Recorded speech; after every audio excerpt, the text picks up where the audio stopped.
जय हिंद मेरे प्यारे बच्चों एवं मेरे प्यारे बच्चियों। कैसे हैं आप लोग?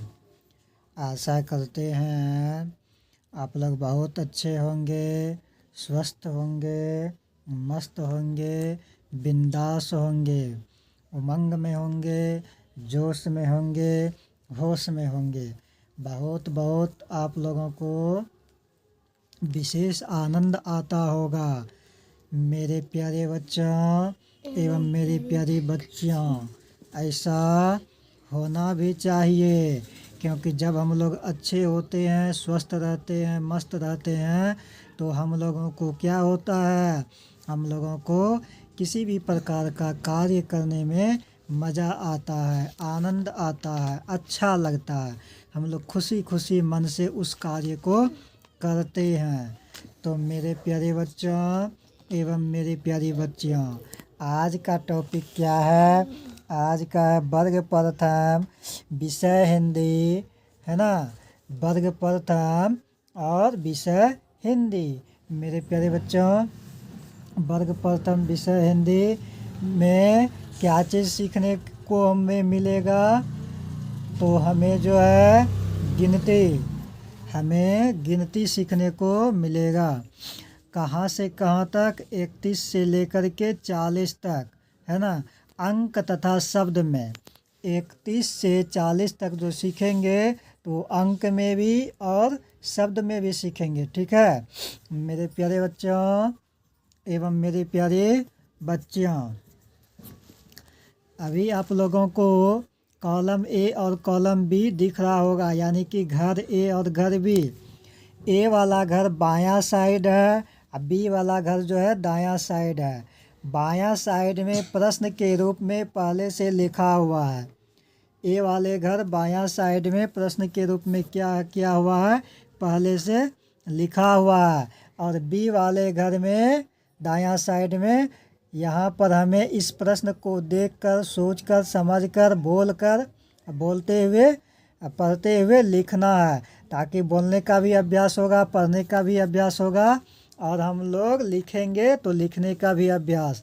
मतलब हम लोगों को सबसे पहले अंक को देखेंगे, अक्षर को देखेंगे। एक एक अक्षर के निर्माण से शब्द का निर्माण होता है, एक एक अक्षर के मेल से शब्द का निर्माण होता है।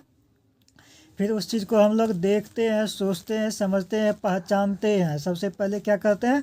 पहचानते हैं, फिर देखते हैं, समझते हैं, सुनते हैं, समझते हैं, सोचते हैं, फिर आगे अभ्यास करते हैं। जब तक अभ्यास नहीं करेंगे तब तक कोई कार्य ना तो आप लोगों से ना हम लोगों से होगा। इसीलिए मेरे प्यारे बच्चों एवं मेरी प्यारी बच्चियों, आप लोगों को विशेष में क्या बोलूं, आप लोग बहुत अच्छे हैं।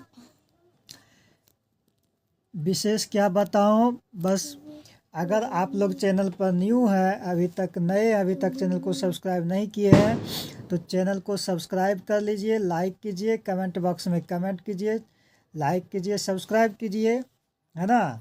और भरपूर मात्रा में वीडियो को शेयर कीजिए। फेसबुक और इंस्टाग्राम पर देख रहे हैं तो पेज को फॉलो करते हुए लाइक कीजिए, वॉच कीजिए, यानी देखिए, और साथ ही साथ शेयर कीजिए। जितना हो सके, जितना अधिक से अधिक संख्या में शेयर कीजिए, ताकि ये चीज़ें आपको भी सीखने को प्राप्त हो सके और भी अनेकों बच्चे लोग को सीखने को प्राप्त हो सके। देख करके, इस वीडियो को देख करके, समझ करके अपना लाभ प्राप्त करेंगे, लाभ उठाएंगे। तो मेरे प्यारे बच्चों एवं मेरी प्यारी बच्चियों, चैनल का नाम है RV स्टडी सेंटर बैसा। RV स्टडी सेंटर बैसा, ये यूट्यूब चैनल का नाम है। इस पर आप लोग जो है इस चीज़ को आप लोग फॉलो करेंगे, वीडियो को देखेंगे।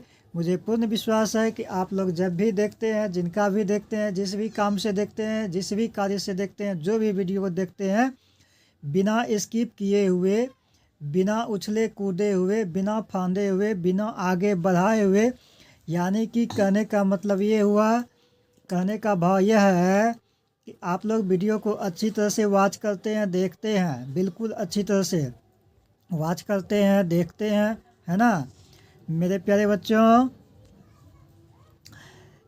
ये बहुत अच्छी बात है। एक बार में अगर समझ में नहीं आया तो दोबारा वीडियो को चला कर देखेंगे, 2 बार में समझ में नहीं आया तो तीसरा बार देखेंगे। इसी प्रकार से हम लोग क्या करते हैं, देखते हैं और देखते रहेंगे, देखना भी चाहिए।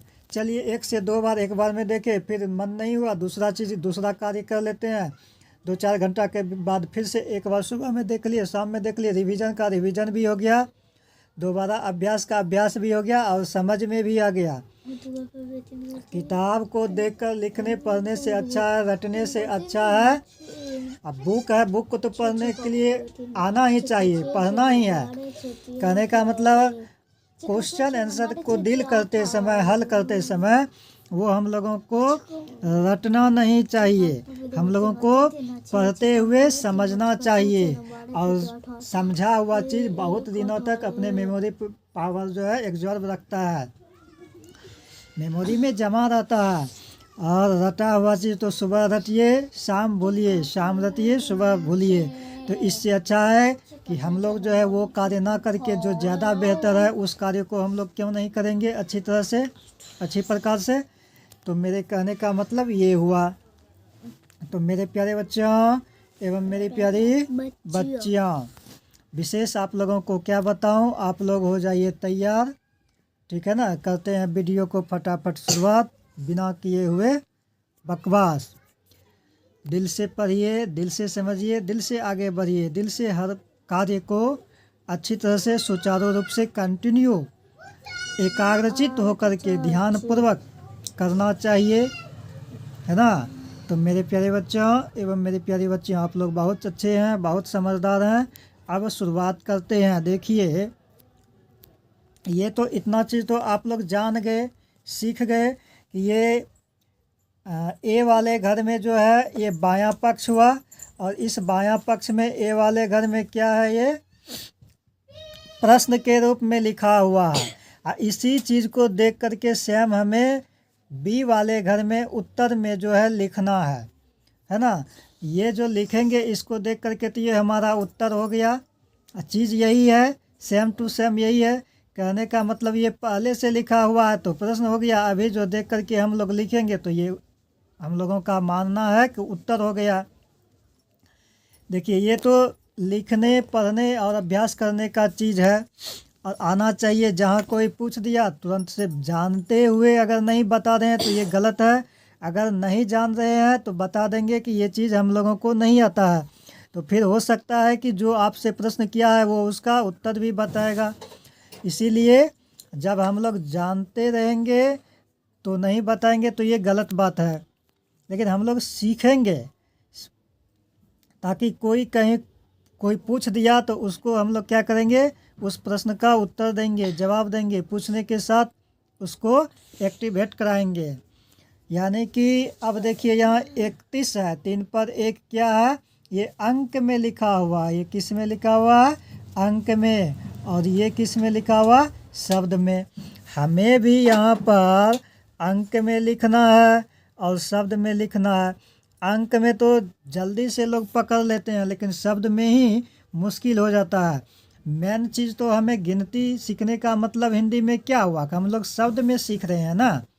अंक तो सब पहचानते हैं, लेकिन हम लोगों को शब्द में आना चाहिए, सही सही गिनती लिखने के लिए, बोलने के लिए, पढ़ने के लिए। तो यहाँ पर क्या है, 3 पर 1 31 है।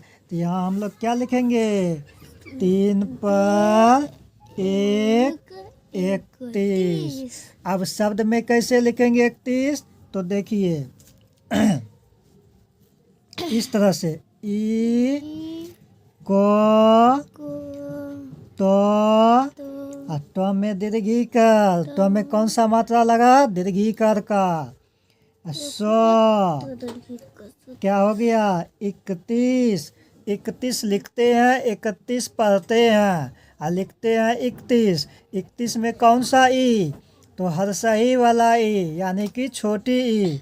और कौन सा स्व, तो दंत स्व। इसी में जो तो में दीर्घीकार है, तो इसमें तो में दीर्घीकार बोले तो समझ ही गए कि ये दीर्घीकार की मात्रा हुआ। है ना। तो इसमें अक्षर और मात्रा का भी संयोग है, तब जा कर के ये एक शब्द हुआ। ये कौन सा शब्द हुआ? 31 शब्द हुआ। चलिए अब आगे बढ़ते हैं।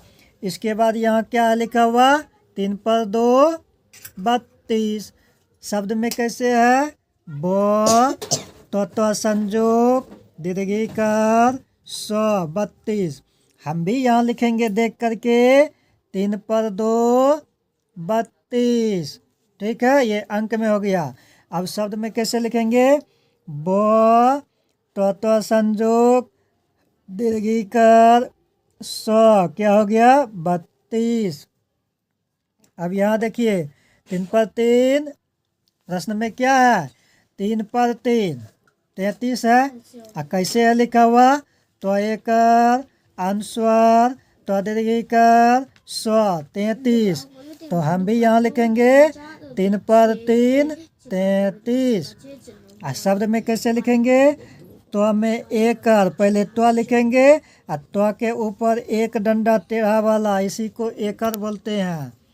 तो दीर्घिकार, फिर तो लिखे, फिर इसी में दीर्घिकार का मात्रा दिए, फिर इसमें दंत स्व लिखे, क्या हो गया? 33। ठीक है, आगे क्या है प्रश्न में? 3 पर 4 34। और शब्द में कैसे लिखा है? च में औकार अनुस्वार तो दीर्घिकार 100 34। अब देखिए 34 होता है, 34 नहीं होता। अगर अनुस्वार छोड़ दिए तो उसका उच्चारण 34 होगा, जो कि गलत हो जाएगा। 34 होता है, इसमें अनुस्वार। देखिए हिंदी में शब्द में लिखते समय कहाँ हलंत छूट रहा है, कहाँ री छूट रहा है, मतलब कहाँ पर कौन सा अक्षर छूट रहा है, कहाँ पर कौन सा मात्रा छूट रहा है, ये सब बातें ध्यान रखना पड़ता है, नहीं तो वो गलत हो जाता है व्याकरण के मुताबिक। और बिना व्याकरण का ना तो हिंदी बना है, ना इंग्लिश बना है, ना संस्कृत बना है। तीनों विषय में देखिए, हर एक विषय में अपना अपना सूत्र होता है, अपना अपना फार्मूला होता है। बिना सूत्र बिना फार्मूला का काम नहीं चलता है। तो यहाँ पर 3 पर 4 34 लिखे हैं, हम भी 3 पर 4 34 लिखे। अब शब्द में ऐसे लिखेंगे 34। च में औकार अनुस्वार तो में दीर्घिकार 100 क्या हो गया? 34। अब आगे यहाँ देखिए क्या लिखा हुआ है? 3 पर 5 3 पर 5 35 लिखा हुआ है। हम भी क्या लिखेंगे? 3 पर 5 35 लिखेंगे। अब 35 कैसे लिखा हुआ है? प में आयकर अनुस्वार तो दीर्घिकार 135। हम भी यहाँ शब्द में लिखेंगे प में आयकर अनुस्वार तो में दीर्घिकार 135 लिख लिए। अब मेरे प्यारे बच्चों आगे क्या है? 36 है। 35 के बाद तो 36 ही होगा ना, इसीलिए 36 है। तो कैसे हो लिखा हुआ है? छ तो संयोग दीर्घिकार 136। हम भी क्या लिखेंगे यहाँ पर? देखिए 3 पर 6 क्या लिखे? 36 लिखे। हो गया ना 36। अब कैसे होगा? छ तो संयोग दीर्घिकार 136। ठीक है, अब यहाँ देखिए 37 है। 3 पर 7 37 है, तो 3 पर 7 37 लिखिए। स्व आयकर अनुस्वार तो में दीर्घिकार 137। स्व आयकर अनुस्वार तो में दीर्घिकार 137 लिख लिए। अब 37 के बाद क्या है? 38 है। 38 कैसे होता है? 3 पर 8 38 होता है। ठीक है ना, तो यहाँ पर लिखे 38। ठीक है, कैसे? तो देखिए 3 पर 8 38 लिखे। अब अंक में तो 3 पर 8 38 लिख लिए। अब हमें किस में लिखना है?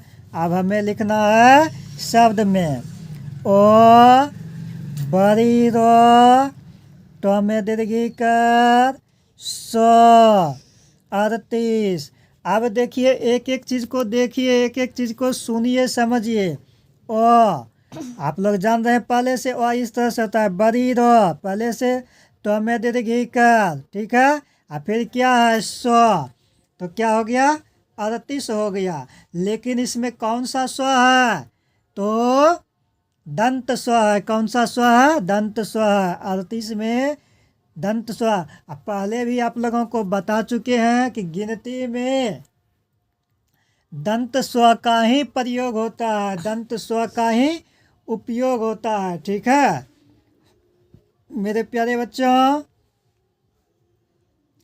अब जो है 38 के बाद यहाँ पर प्रश्न में क्या लिखा हुआ है, 39 लिखा हुआ है। कैसे लिखा हुआ 39, तो 3 पर 9 39 लिखा हुआ है। ठीक है 39 शब्द में कैसे लिखा हुआ है, उ न च में आकर ल में दीर्घी कर 39। ठीक है तो यहाँ क्या लिखेंगे, 3 पर 9 39। ठीक है कैसे होगा, 3 पर 9 39 हुआ ना। यहाँ कैसे होगा, उ न च में आकर ल में दीर्घी कर दंत स्व 39। हम लोग किसी को पूछने से पहले एक एक करके एक एक अक्षर को अच्छी तरह से क्यों नहीं बता देंगे, उनको हम पूछने का मौका ही नहीं देंगे, है ना। उससे पहले हम लोग इस तरह से तोड़ तोड़ के बता देंगे कि वो पूछने पर मजबूर हो जाए। लेकिन कहने का मतलब क्या हुआ, वो पूछे नहीं हमसे। वो एक बार जैसे पूछ दिए, एक बार क्वेश्चन कर दिए, तो हम लोग ऐसा प्रयास करेंगे उत्तर देने का कि एक एक मतलब तोड़ तोड़ के एक एक पॉइंट के बारे में उन्हें बता देंगे, ताकि दोबारा उसी क्वेश्चन को दोबारा प्रश्न बना करके ना पूछे। ये हम लोगों का प्रयास रहना चाहिए, कोशिश रहना चाहिए। हर चीज़ प्रयास और कोशिश से ही संभव है। हर असंभव काम को संभव हम लोग करेंगे। कब, जब मेहनत करेंगे तब। तो अब इसके बाद क्या है लिखा हुआ 40। कैसे है, 4 पर 0 40। तो कैसे हुआ 40 शब्द में, च में आकर ल दीर्घी कर यानी ल के ऊपर दीर्घी कर की मात्रा 40 हो गया। इसी में दंत स्व लगा दिए तो लिस हो गया, 40 हो गया। ठीक है तो यहाँ देखिए 4 पर 0 40। ठीक है इस तरह से होता है। ठीक देखिए अब यहाँ कैसे होगा, च में आकर ल में दीर्घी कर 40। ठीक है च में आकर ल में दीर्घी कर 40। च आकर ल दीर्घी कर 40।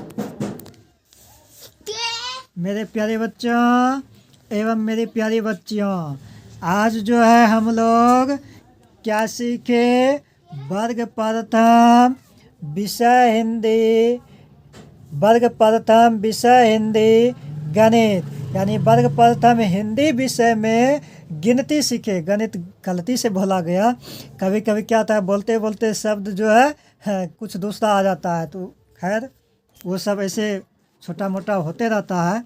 हम लोग भी इंसान ही हैं, थोड़ा बहुत गलती तो हर किसी से हो जाता है।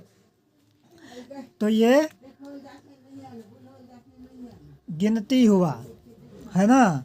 तो कहाँ से कहाँ तक, 31 से 40 तक हम लोग कहाँ से कहाँ तक गिनती सीखे मेरे प्यारे भाइयों। 31 से 40 तक जो है आज हम लोग गिनती सीखे। ठीक है तो मेरे प्यारे बच्चों एवं मेरी प्यारी बच्चियों, इसी तरह से हम लोग हर असंभव काम को संभव करके दिखाएंगे। हम लोगों के पास सिर्फ और सिर्फ हौसला होना चाहिए, हौसला बुलंद रहना चाहिए, है ना। मन मस्त रहना चाहिए, शरीर स्वस्थ रहना चाहिए, माइंड बिल्कुल फ्री होना चाहिए। हम लोग जो है, हम लोग और आप लोग दुनिया की हर असंभव काम को संभव करके दिखाएंगे। तो मेरे प्यारे बच्चों, आज की वीडियो में हम लोग वर्ग प्रथम विषय हिंदी में गिनती सीखे, वो भी कहाँ से कहाँ तक, तो 31 से लेकर के 40 तक सीखे। इस 31 से 40 तक में हम लोग जो है कंटिन्यू सीख लिए। आगे फिर आगे के वीडियो में आगे कुछ अलग कार्य दिवस देखेंगे। तो आज की वीडियो में यहीं तक। आप लोगों को बहुत बहुत धन्यवाद, बहुत बहुत साधुवाद। जय हिंद, जय भारत, वंदे मातरम। बहुत बहुत धन्यवाद, बहुत बहुत साधुवाद।